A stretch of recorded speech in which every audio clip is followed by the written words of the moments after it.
Well, thank you so much for having me. I'm thrilled and honored to be here. And my name is Madeline. I'm originally from Braintree, Vermont, but I live in Chittenden County now, where I work with the Migrant Justice team. And my role with Migrant Justice is working with allies. So that means working with volunteers, working with students, working with communities of faith, food justice groups, basically anyone who's not a farm worker, to support the leadership of the farm worker community. So that's why I'm here today to share more about what Migrant Justice is up to and how to get involved.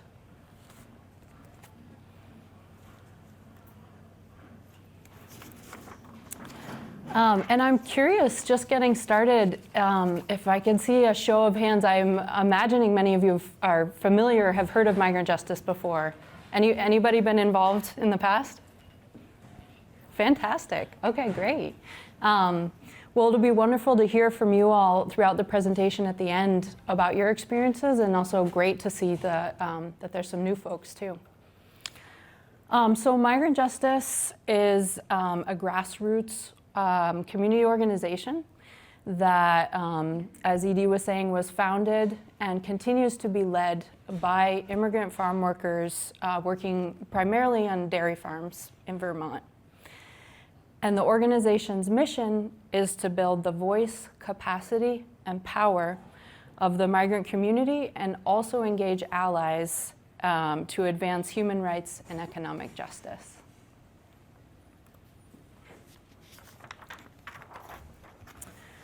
Migrant Justice as an organization was founded more than 10 years ago now. And the organization actually started around a tragedy, a really sad situation where a young farm worker named Jose Obeth was killed in a work accident in the Northeast Kingdom of Vermont at a dairy farm. And this tragedy ended up revealing this community that had been very much invisibilized. As Edie was saying, living in Vermont and not being aware of the migrant farm worker community, I think is really common. It's something I experienced growing up next to lots of dairy farms in Orange County. And it wasn't until I came to a presentation like this where I learned about this whole community sustaining the dairy industry.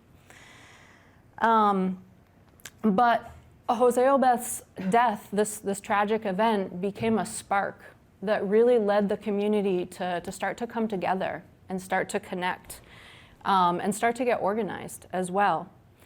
So farm workers began to gather in regional assemblies, regional community assemblies, which that's the middle picture here is an example in Franklin County of a farm worker assembly, where folks come together to share food, have a social time to connect, and also talk together about common problems that people are facing and come up with collective solutions as well. And so out of these community assembly spaces, farm workers started to come up with this kind of map, this like human rights map of different priorities that they wanted to focus on. And so that map then led to campaigns. And so one of the very first things that farm workers decided to organize around was the driver's license campaign. Does anybody, that sound familiar? Anybody want to share? Somebody want to shout out? What was the driver's license? I was involved in that. Great. I was so glad that they were working on that. I took them to the State House many times so that they could campaign. And there were quite a few very responsive legislators that said, yes, this is a good idea. But some people who were still very prejudiced, oh, they can get bicycles. And I had been driving to the doctors, to the church, to groceries. No way could they manage with bicycles only. And then there was one set of people that said, well, they can't get licenses like our licenses. They have to be something special or different. Prejudice goes on and on. And so some of us went to the motor vehicles department and turned in our licenses that we want a special license like the migrant workers. And they said, oh, you can't do that. And we said, yes, we can.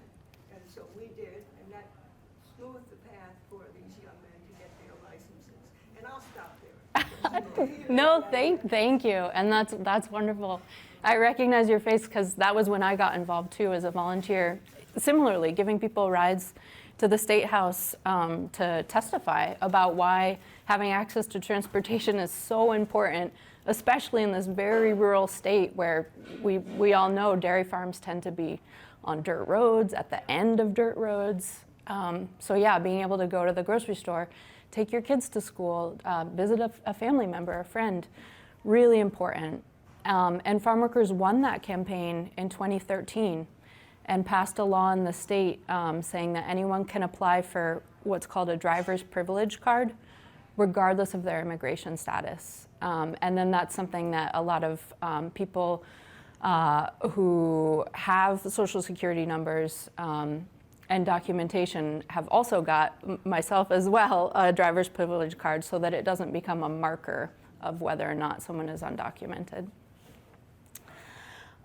So from there, another important campaign became something that's called the No Más Policía campaign, which in Spanish is No More Poli for police and Migra for immigration. And it's about stopping the collaboration between local police and immigration enforcement. Because as the community was on the road more and more driving, there were instances coming up where someone would be pulled over for having a taillight out or maybe going a little too fast over the speed limit. And instead of just getting a ticket or a warning based on the color of the person's skin or whether or not they spoke English, the police officer would make a call to immigration, to Border Patrol, or to Immigration and Customs Enforcement. And that was leading to people being detained and even deported and separating families. So farm workers came together to organize around this and passed a policy in Vermont called the Fair and Impartial Policing Policy, which says that police are in charge of enforcing local laws and immigration enforcement is separate, and that there shouldn't be collaboration between the two. And so that was a really big win for the community and has had a huge impact. But unfortunately, when Trump was elected, some of the really important protections in that policy got weakened. And so you'll hear as you get more involved in migrant justice, or maybe you've already been part of this, that farm workers are still organizing to strengthen the fair and impartial policing policy and close the loopholes that got opened up. But over the course of these other campaigns, farm workers have kept a really strong focus on the right to fair work and dignified housing, because those are issues that kept coming up, kept being brought to the table. And so to give a little more context, in Vermont and across the country, it's really immigrant labor that sustains the food system, but particularly the dairy industry in Vermont. 80 to 90% of non-family member workers on dairy farms, like milkers, calf care, cleaning, are immigrant workers. Largely from southern Mexico and also from Guatemala and Central America. And relatively speaking, farms in Vermont compared to out west, as we know, tend to be smaller and are oftentimes in really rural and isolated parts of the state. Farm work is year-round as opposed to vegetable work or orchard work. And a lot of issues that folks face on farms are things like making below the minimum wage, really long hours. Farm workers report between 60, 80-hour weeks, sometimes not having a day off during the week to rest. And also housing is provided almost always on farms. And so farm workers say, we live where we work and we work where we live. But that brings also issues with housing, things like housing being in bad, in disrepair, being old, sometimes 2 or 3 people sharing the same room, so overcrowding or lack of proper heat and water. And we also see a high percentage of accidents and injuries. I mean, it's a very dangerous industry in general. People working with chemicals, heavy machinery, cows, really, big animals, heavy, powerful animals. And that combined with a lack of labor protections that agricultural workers face. So people are exposed to things like sexual harassment, gender discrimination, unjust firings, and sometimes even violence in the farm. However, we also see farms where conditions are really good and where farm owners are really doing their best to do well by their workers. So we know that the conditions don't have to be bad. And here I wanted to share a short video from a farm worker leader and organizer named Thelma Gomez, who lives in Addison County. So I'm going to put that on.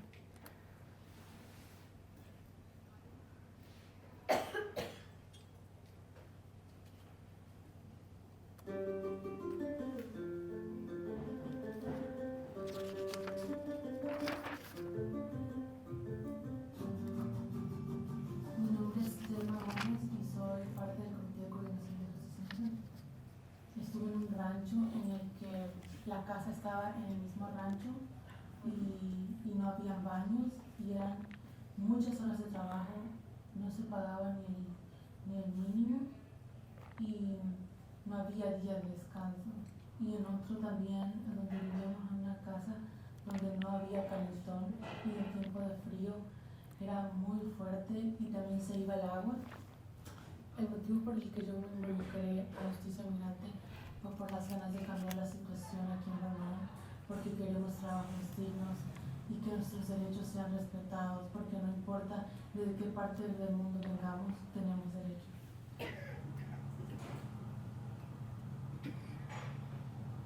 Creo que los farmers han decidido contratar la mano de obra migrante porque tienen que ser trabajo muy duro, muy difícil.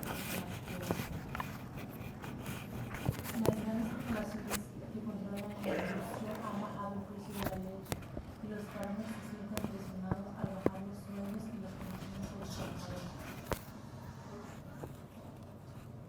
Ahora estoy en un lugar donde hay mejores condiciones, pero los ranchos por los que yo pasé siguen siendo igual y siguen habiendo compañeros que siguen siendo explotados y queremos que cambie eso realmente.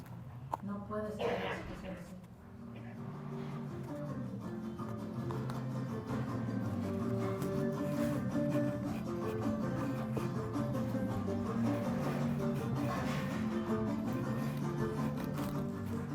Hoy nos estamos organizando para cambiar el poder y para que los farmers y farm workers tengan una voz en la industria. Queremos ser ya reconocidos por todo el esfuerzo que hacemos para crear los productos muy famosos de Vermont.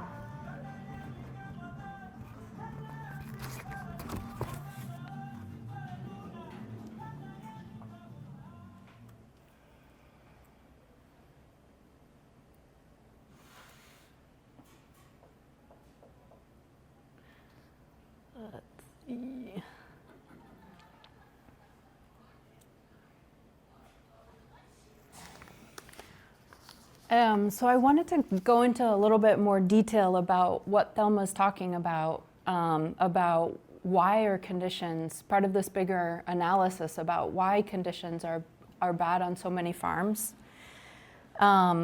Because as Thelma was talking about in the video, even on farms where farm owners are really doing their best to do well by their workers, they're facing really huge economic challenges, which I think we're all aware about the number of farms just plummeting incredibly in the state in the last 100 years, in the last 50 years, even in the last year, and now there's farms that are closing their doors almost daily.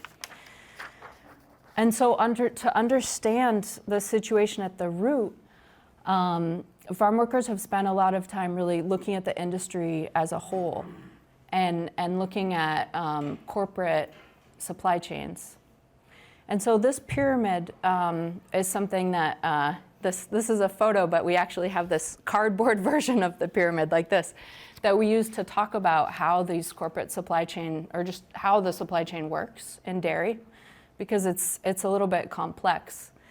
But looking at this visual, on the bottom of the pyramid, we see farm workers, farm owners, farms, cows, that's where the milk starts.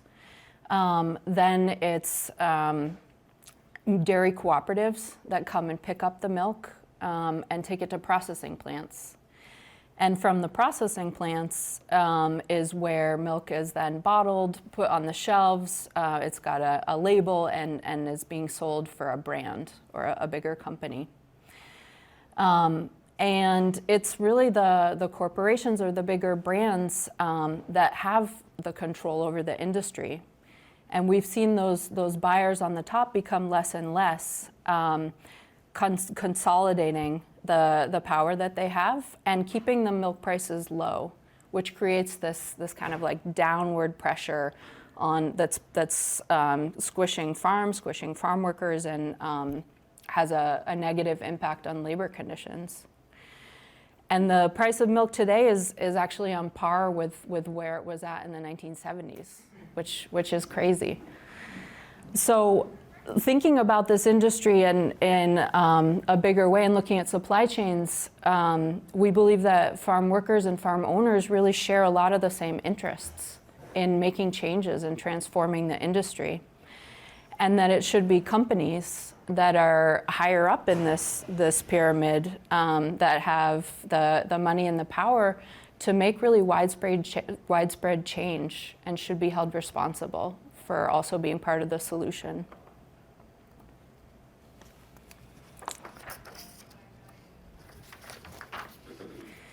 And so this analysis actually comes from a bigger global model of change that's called worker-driven social responsibility. And it's something that in different countries and various different sectors, workers have been learning these same lessons about how to advance worker rights within corporate supply chains. And so in Vermont, farm workers took this model and this analysis and created what we call Milk with Dignity, to bring a new day to the dairy industry. And so in Milk with Dignity, Migrant Justice calls on big buyers of dairy to sign legally binding contracts agreeing to only buy their milk from farms that are within the Milk with Dignity program and paying them a premium for that milk, so paying them extra money for the milk.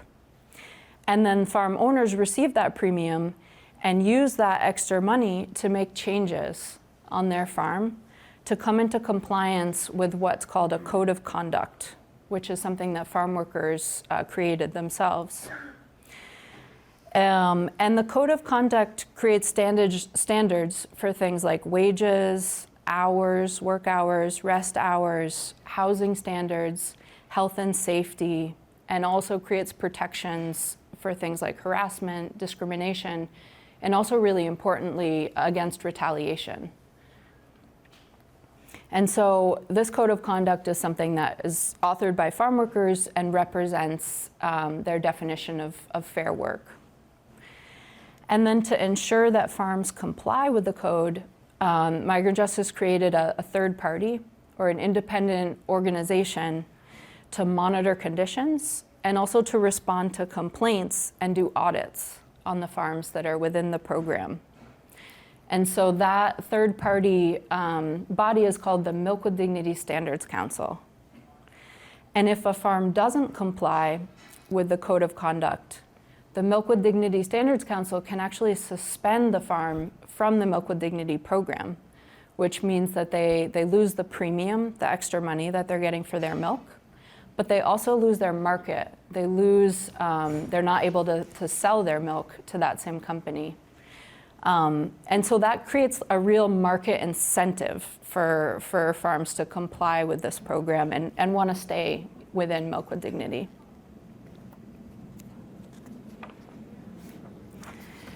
And so the first company that farm workers decided to invite to join Milk with Dignity was Ben & Jerry's. A lot of that was because of Ben and Jerry's reputation for caring about social justice, and also being rooted in Vermont and buying milk from this region. However, it wasn't easy to bring Ben and Jerry's to the table. It took almost 3 years of a public pressure campaign calling on them to join Milk with Dignity. But it was on October 3rd of 2017 that Ben and Jerry's finally signed on to Milk with Dignity, and that's what the photo is that you're seeing right now is from that day. And this is a picture that shows the Migrant Justice Coordinating Committee, the leadership team of the organization, standing next to the CEO of the Ben and Jerry's company at the time. And they signed an actual real contract that's smaller, but this was a bigger symbolic one where you can see the CEO has signed on the right, and then on the left are all the names of the Migrant Justice Coordinating Committee. So it really shows the collective nature of the community, that there's all these signatures on that side. And this was a truly historic moment.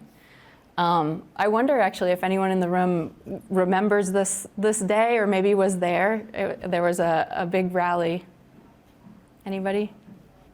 Yeah. I was at a march. Uh-huh.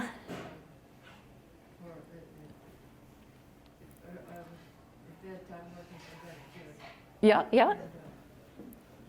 When was it? It was on October 3rd, 2017.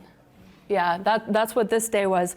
But as you said, there was all kinds of events leading up to it. There were lots of marches. There were national days of action. There was actually a march that started in Montpelier, where farm workers marched all the way to Waterbury to the Ben and Jerry's plant, which was an incredible experience. So yeah. This is the day that Ben and Jerry's signed on. Since then, they have implemented Milk with Dignity in 100% of their Northeast supply chain. And so it now covers about 260 farm workers and represents about 20% of the dairy industry in Vermont, plus a few farms in New York State. And through the program with Ben and Jerry's, millions of dollars have gone from the company directly into farm workers' pockets in the form of raises, bonuses, paid vacation and sick days, and also to farm owners directly as a form of economic relief in this time with low milk prices. Did the farms all have to be certified organic? No. And so this program has been incredibly successful in Ben and Jerry's supply chain, and 20% is a great start. But it's not, there's a whole 80% then of the rest of the state that's not covered by Milk with Dignity. And so farm workers' next step, this was back in 2017, the next step was, how are we gonna grow this program? How are we gonna expand Milk with Dignity to cover more farms, more farm workers? And that's where we come to Hannaford, which I imagine everyone is familiar with. I think many of us shop at Hannaford. It's a big local grocery store, not just in Vermont, but all across the Northeast. There's almost 200 stores from upstate New York to Massachusetts to Maine, New Hampshire, Vermont.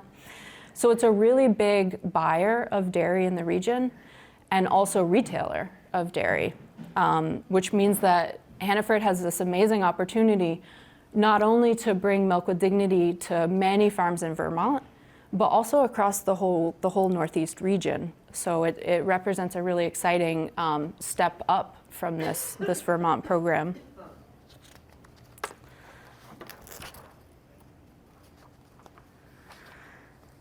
So I wanted to share an update on the campaign with Hannaford. I know many of you have been following it. Many of you have participated in various activities with the Hannaford campaign. It was 2019 when farm workers first reached out to Hannaford, to the president of the company, to try and initiate a dialogue, to try and sit down and talk about Milk with Dignity. They didn't receive any response, and so in the fall of 2019, farm workers launched this campaign publicly, calling on Hannaford to join Milk with Dignity. Now it's been more than 3 years, and farm workers have used all kinds of different means to pressure and inspire and motivate Hannaford to join this program. And consumers have been a really important part of it. And I think many of you have been part of that. We've sent thousands of emails. We've made, I think, thousands at this point of phone calls to the president of the company. We've had these postcards. I think we have like 2,000 of these postcards at this point that we've taped all together and bring out to use at marches and rallies. And also really constant pressure on social media, which I'll talk more about. There's also been a whole lot of farm worker-led actions, like this photo here. There's been all kinds of marches. There have been some big rallies in the state of Maine. We've had coordinated days of action where groups in different parts of the Northeast have gone to talk to their local store managers. And then most recently in the end of 2020 or 2022, farm workers called for a month of action in October, and we're doing every week going back to the same store in Burlington on Shelburne Road to do a rally. And then this is actually a photo from a march that happened in Middlebury right before Christmas. And I wanted to make some space. I know that many of you have been very active in this campaign. Does anyone want to share something that you've taken part of or something you're familiar with the Hannaford campaign?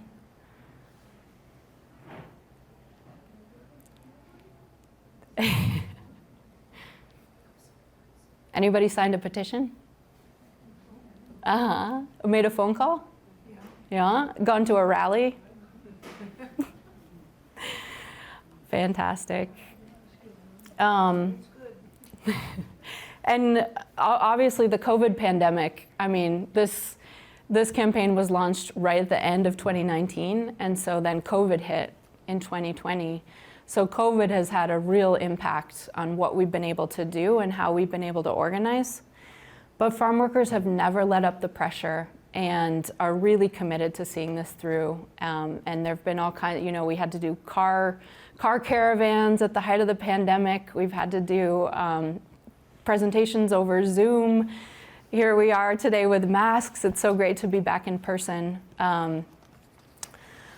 And something that I wanted to share an update about is actually a day of action that was just last Wednesday.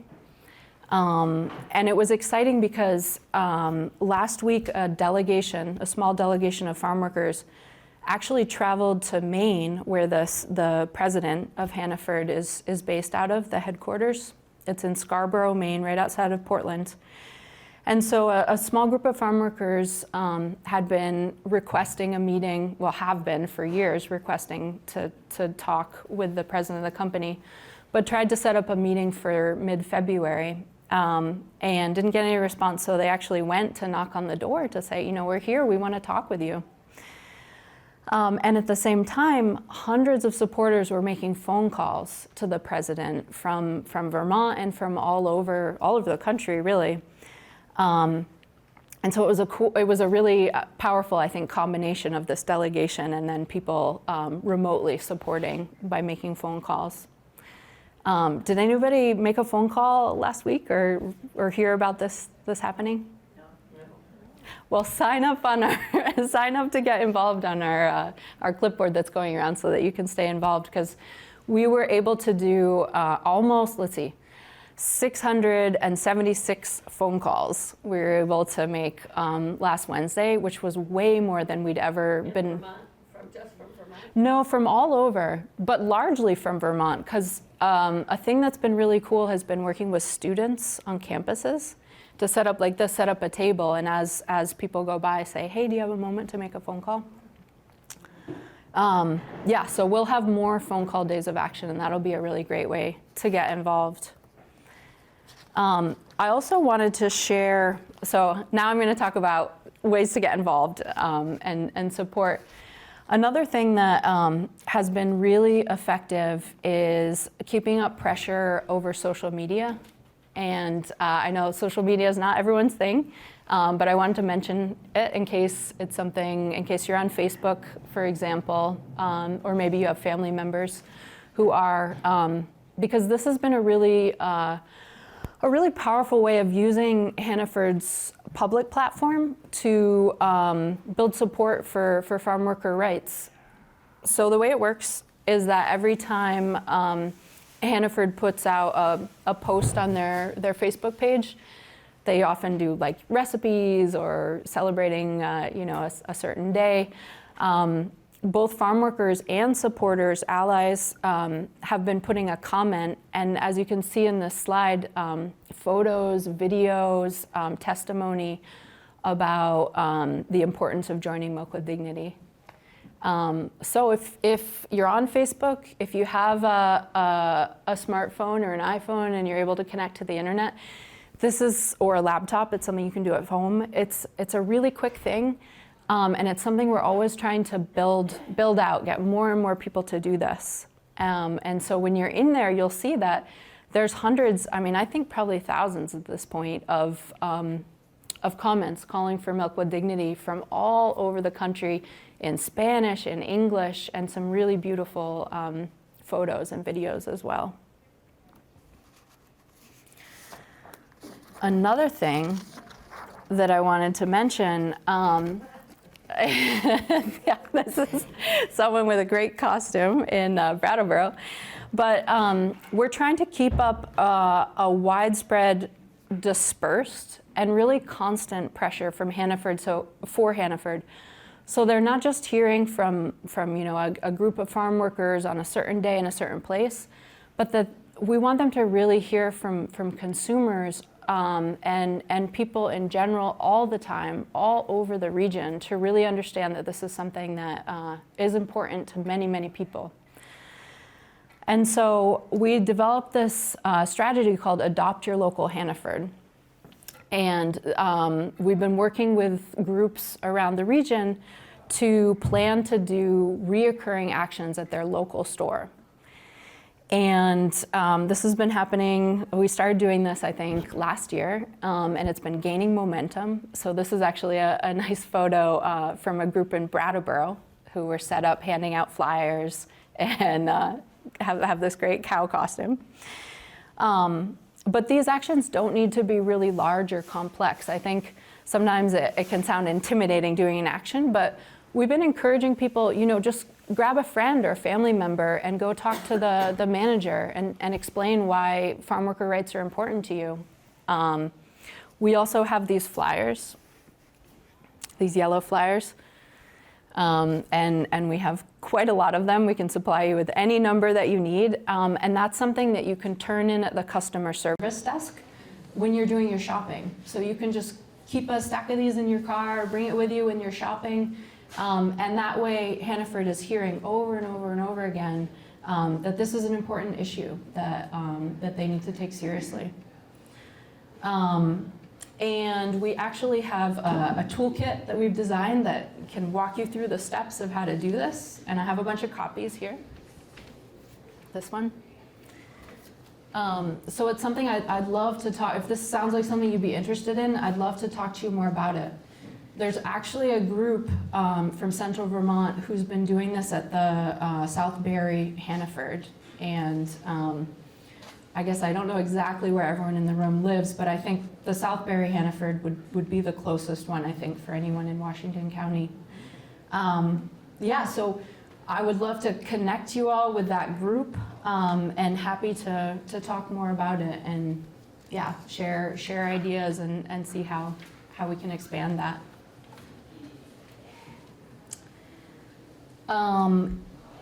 And another thing I wanted to mention is that in 2020, farm workers set out on a speaking tour across the Northeast to spread the word about Milk with Dignity. And we planned the tour for March of 2020. So we were completely shut down by COVID. We literally had to cancel every single presentation. But in the fall of 2021 then, the next year, farm workers went back on the road and were able to complete a really successful speaking tour. It was tricky. We did a lot of outdoor presentations, and we had to mask up, and we did a lot of half virtual, half in-person things. But we were able to go to 7 different states and complete 30 different presentations. So it was a really effective way of reaching a lot of people and building support for the Milk with Dignity campaign. And we actually did a presentation during that tour in Barrie that was hosted by the Rural Vermont organization. So this is a map of the different tour stops in 2021, and there's a whole cluster you can see in Vermont. We did several around the state. But the plan is to do that again this year. In 2023, farm workers are planning a tour number 2. And the idea is to go back out and do presentations, but to have the presentations be really more interactive and more based around taking action together. So there'll be some kind of action step depending on the interest of the group. It could be going to your local Hannaford if you're close to one, or it could be something like filling out a postcard to let the president know why this is important to you, or putting a comment on Facebook. So we're looking for tour hosts right now. We're right in the process of planning this tour, and we're looking for groups, for organizations who are interested in hosting an hour-and-a-half presentation about Milk with Dignity. And that's something I wanted to share with all of you because we're in the process of setting up a presentation right now in Barrie that I think is going to be at the Good Shepherd Church. But we don't have anything set up for Montpelier yet. And I imagine that many of you have connections to other towns around central Vermont and other groups and organizations. So if you're connected to a network or community you think might be interested in hosting, I'd love to talk to you more about that. You can also reach out over email. Here it says info@migrantjustice.net. That's a great way of getting in touch. And these presentations can happen anytime during the month of April. So it could be on any day, it could be during the day, in the evening, whatever works best for the group. So that's something that... And is this focused on Hannaford? Yes. Particularly? Particularly, yes. Yes, exactly. And then I wanted to end by sharing another short video, which is of a march that farm workers did in Portland after the 2021 speaking tour. It was kind of like the culminating big event after that speaking tour, because I think it really shows the power and the just the momentum that going out into the Northeast and meeting with all these groups created. And that's something that we're planning to do again. After the speaking tour in April, we're planning another march in Portland, Maine. It's going to be in June this time, so there's some time to plan. We actually don't even have a date yet. But I wanted to let you all know to keep that in mind, because when we did this before, we actually chartered buses, and we had them, we started in Burlington, stopped at the Park and Ride on Dog River Road, and we also stopped in White River so that people could hop on the bus and join us. And we'll do that again. So we hope to see you in Portland again. But let me show this video because I find it really inspiring, and I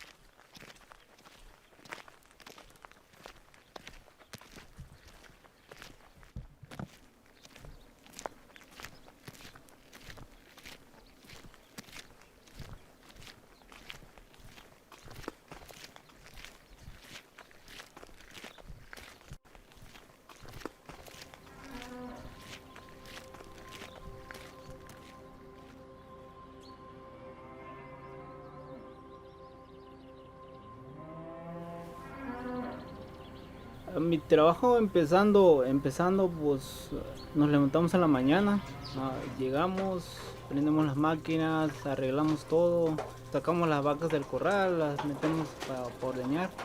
O sea, es todo lo que se hace en un día normal, pero que hay ranchos que trabajan de 12 horas corridas, le dan media hora de comida de las 12 horas, eso está más pesado. ¿Por qué es necesario?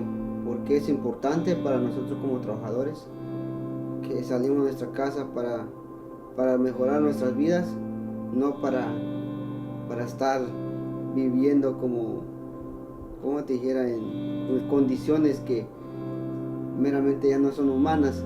Pero sin el programa nosotros pues no nos aumentaban el sueldo y pues del día de descanso ni se hablara.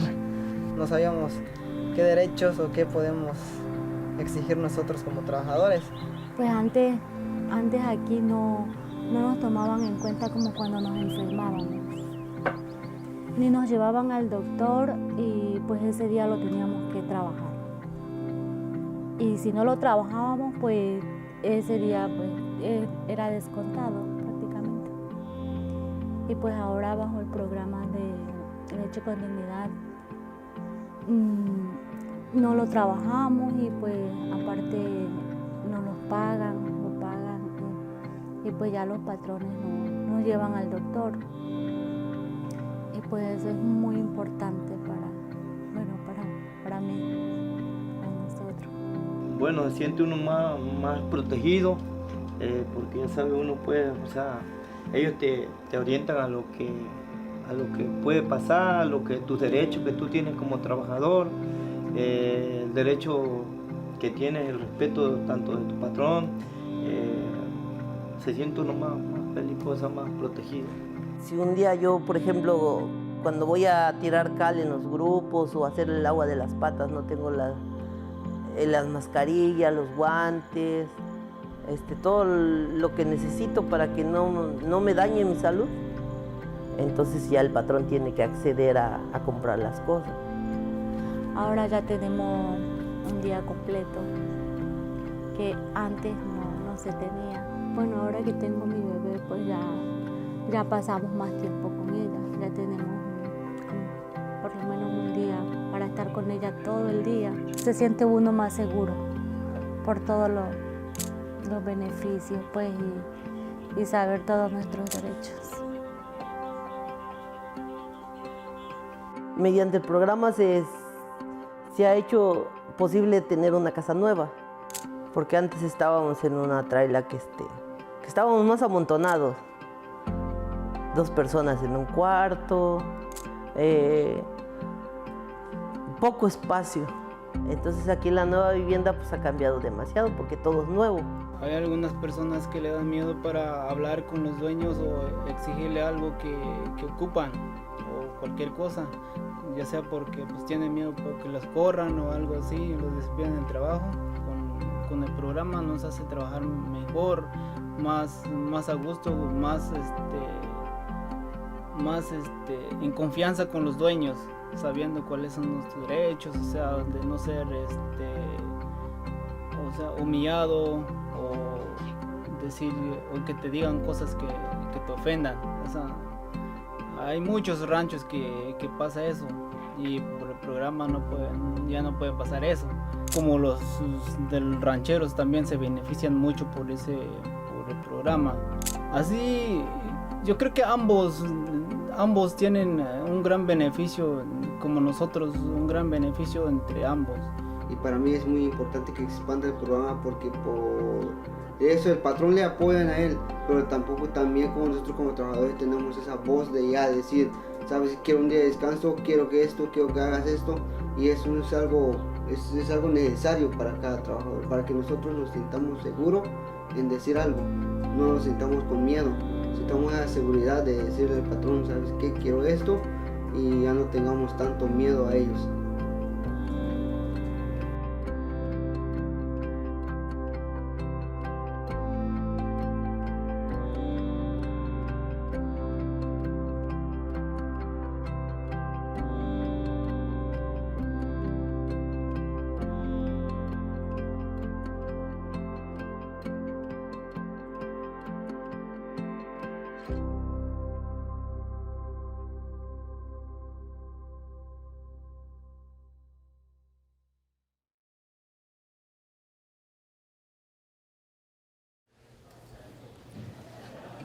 And then real briefly, not to put you on the spot, but someone in this room was at that march. I don't know, Merritt, do you want to share Oh, any reflections? I was just thinking that when we were marching, the townspeople were there greeting us and thanking us for marching and demonstrating about the subject. It was a wonderful experience. Thank you. And actually, I'm sorry. No, asked please. me. We were supposed to have a longer march. We were going to go to people's, some of these big weeks' homes, but then it got dark. And so for safety's sake, we shortened the march. But the police were very helpful too. They were blocking off roads for us, so that we just did our marching and shouting. It was wonderful.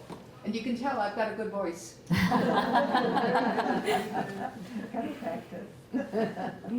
So many local people were probably educated by that hadn't even known what was going on. Well, they didn't know it was such a strong movement, I think, for one thing, yes. And they, Yes. dairy products, they should know about it. Yeah. Yeah. And I also went to a demonstration at the Williston, Hannaford. Yep. That's maybe not as close as South Barry, but I think it's, Yeah, not that many far. of us go to Williston. Mm-hmm, mm-hmm. Absolutely. Thank you. Yeah, and so just to go over again some of the ways to get involved, signing up to join the Migrant Justice email list so that you're up to date, you know what's going on, you find out when there's opportunities to go to marches or to make phone calls. That's what that clipboard is again, so please take a minute to sign up if you're not part of that and you want to be. Another one is leaving a comment on Hannaford's Facebook page. If you're on social media, that's a great one. Adopting your local Hannaford, as Merritt was saying, the Williston one's not too far. The South Barry one, very close, and I'd love to talk to you more about that and help connect you with folks who are already doing that. And then again, host a tour presentation, or if you know of someone you think might be interested in hosting, April is coming up. We're almost at the end of February, so really excited to put some more presentation stops on our agenda for April, and would love to get some more Central Vermont stops planned. How big is Hannaford in terms of the Ben and Jerry's is 20%? What's Hannaford? That's a good question. Yeah, I think so. Yeah, let's transition into questions and answers. I'll repeat the question. And also, I want to say that there's more information up here, as well as sweatshirts and things. But the question was, if Ben & Jerry's represents 20% of the dairy industry in Vermont, how much does Hannaford represent? Which is a great question, and it's kind of a hard one to answer. I don't think we have an exact number.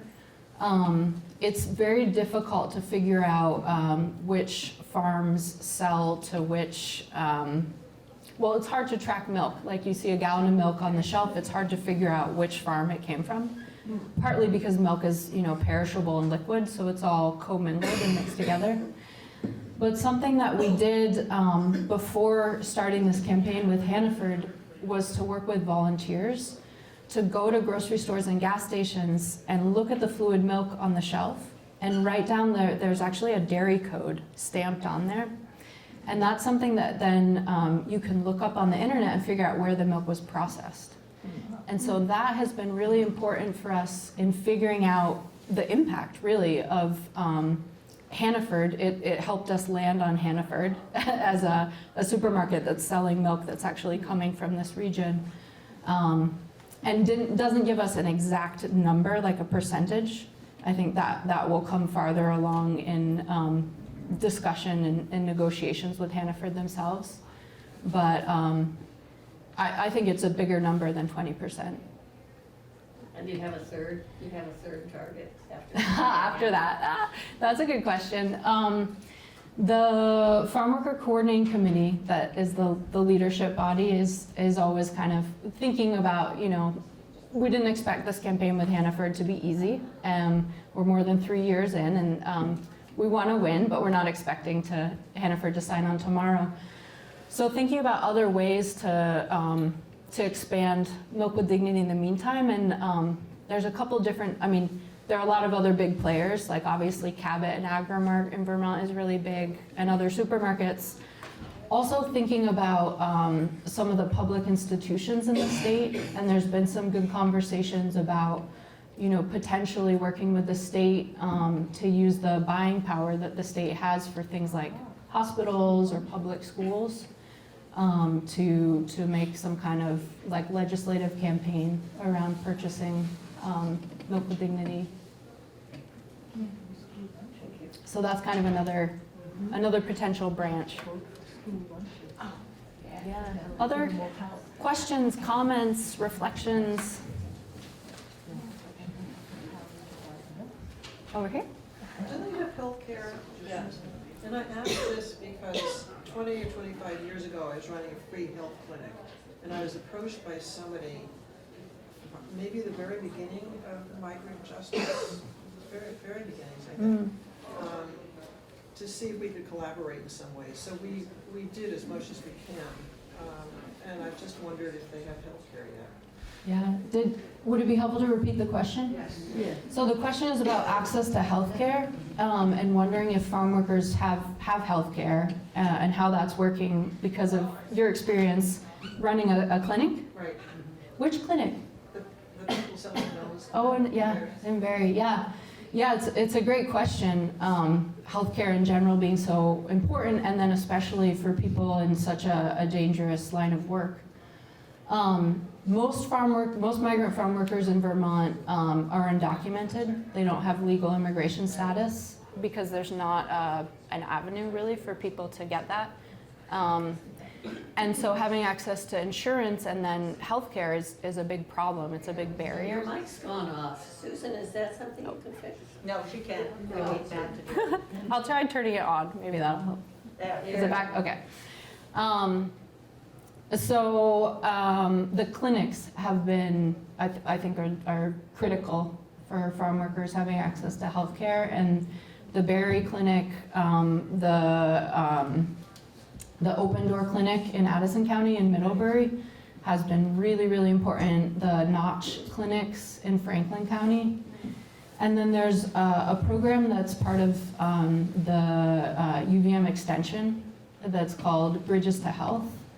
And they've become a statewide network for connecting farm workers to healthcare and helping provide transportation and helping with interpretation too.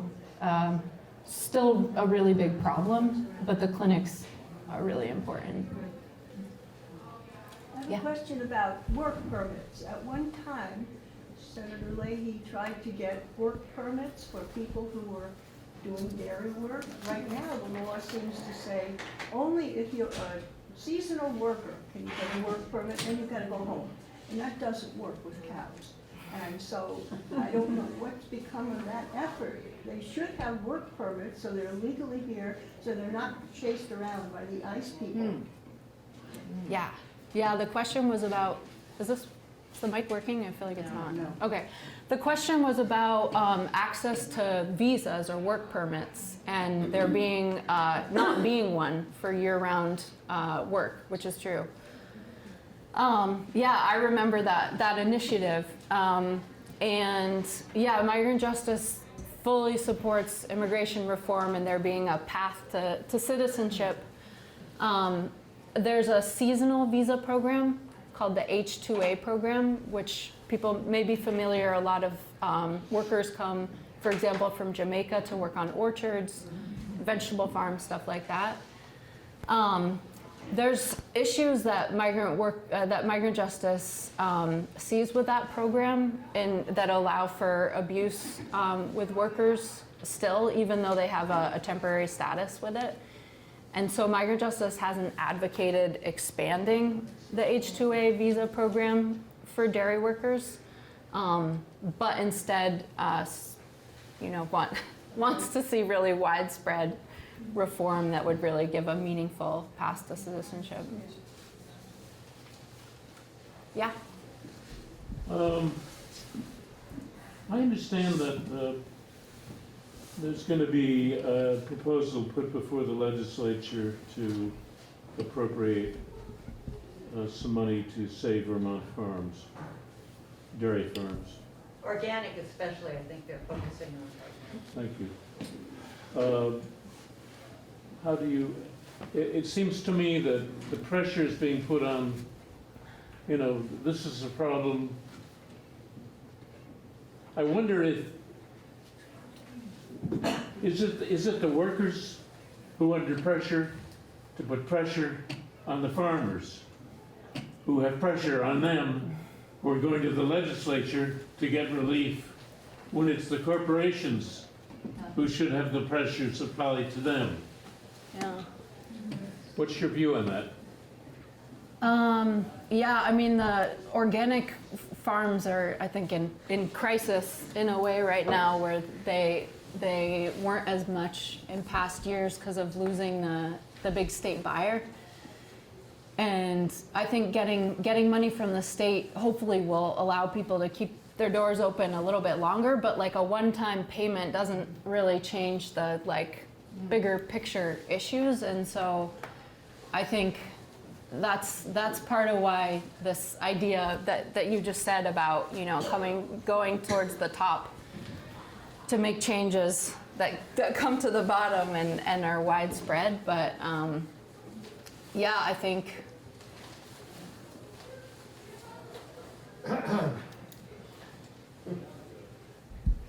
the problem is the price of milk is one of the problems. So the farmers, it makes it hard for them to, I ran a farm in Connecticut, and we grew roses in greenhouses. Oh, wow.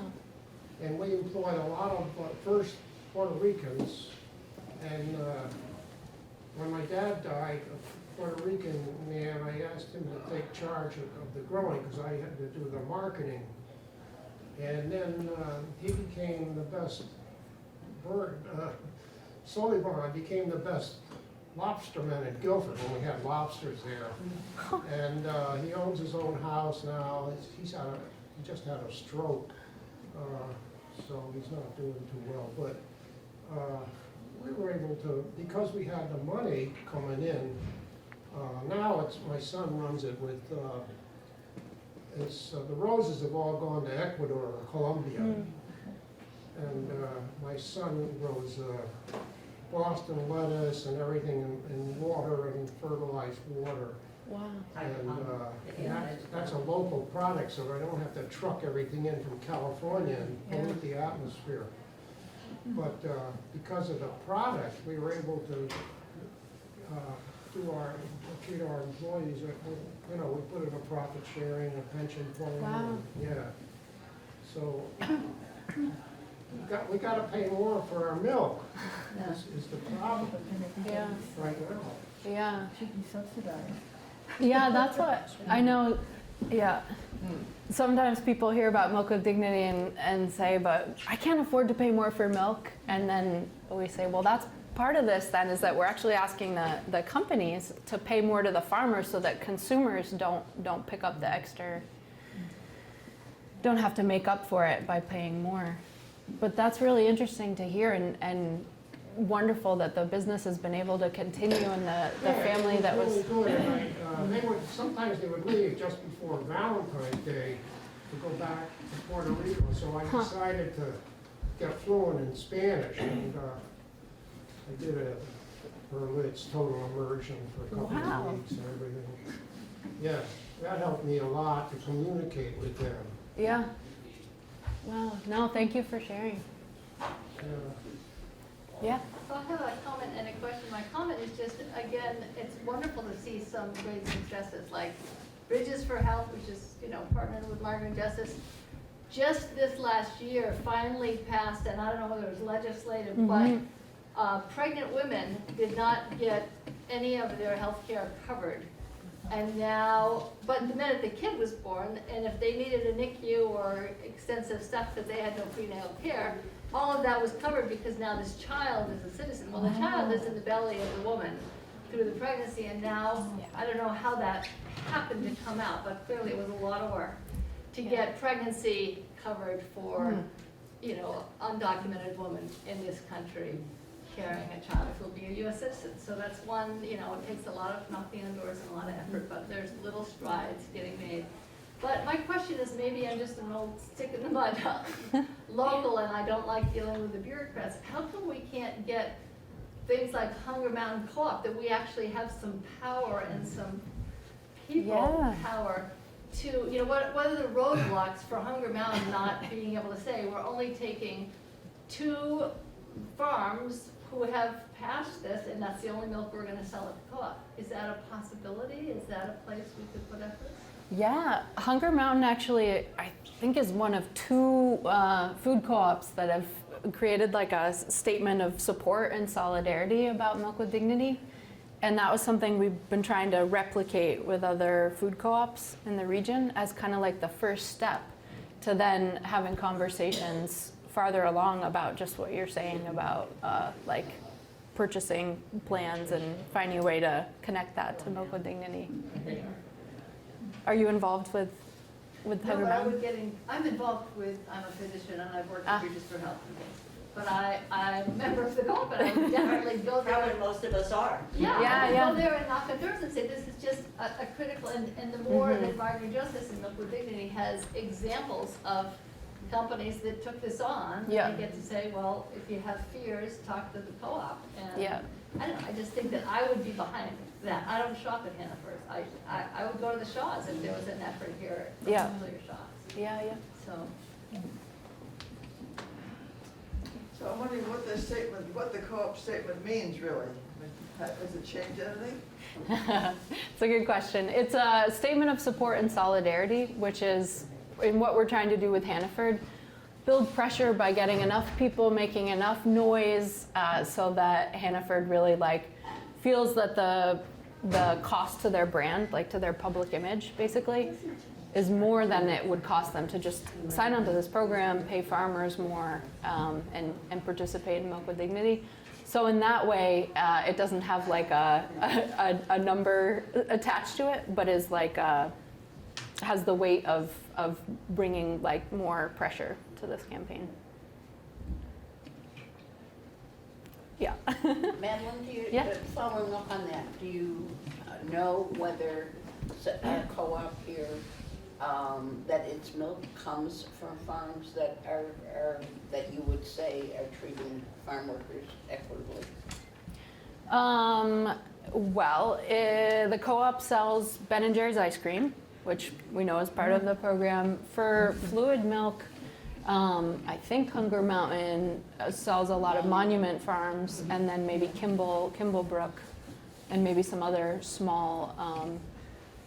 smaller labels. I think they also have like Organic Valley. That makes sense, yeah. Yeah, so none of those brands are part of Milk with Dignity.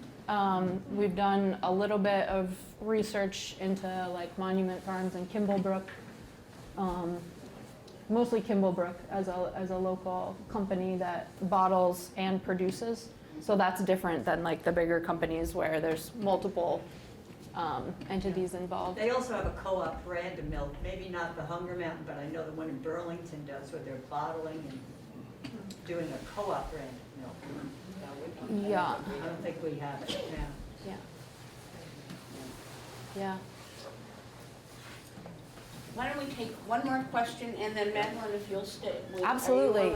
Absolutely, yes, I will stay. Review the materials. Yeah, please. I thought it was also, we also demonstrated in front of the Federal Building in Burlington once, because the ICE was pinpointing, whatever, the active members of Migrant Justice. And has that changed now?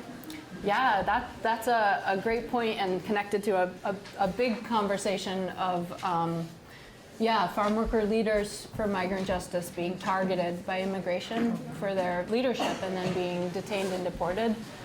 So Migrant Justice decided to launch a lawsuit that focused on the Department of Homeland Security, but also the Vermont DMV, because they had been sharing people's driver's license applications. And there was a settlement both with the Department of Homeland Security and the DMV in 2018 which really clarified with the DMV that they can't share information. They're not even supposed to photocopy people's identifying documents. So not only can they not share them, they shouldn't even have them to be able to share. And then with the Department of Homeland Security, the settlement created a precedent that being an activist or an organizer is part of one's First Amendment right at freedom of speech, and that people cannot be targeted for that. So it actually creates this really powerful precedent that, you know, being a speaker in a march or being out front of a rally or coming to do a presentation like this for someone who's an undocumented farm worker actually is sort of a protection that, that they're speaking out for their rights and then cannot be targeted for that. Thank you. I was there too. Madeline, thank you very much. Thank you all for look at all the materials and merch that's here. There's t-shirts and there's the cutest little onesie. Yeah. For any grandchildren or great-grandchildren. Next week we are going to hear from a volunteer animal rehabilitator, John Albert. We'll talk about protecting our wildlife. Thank you. Thank you so much for having me. Thank you.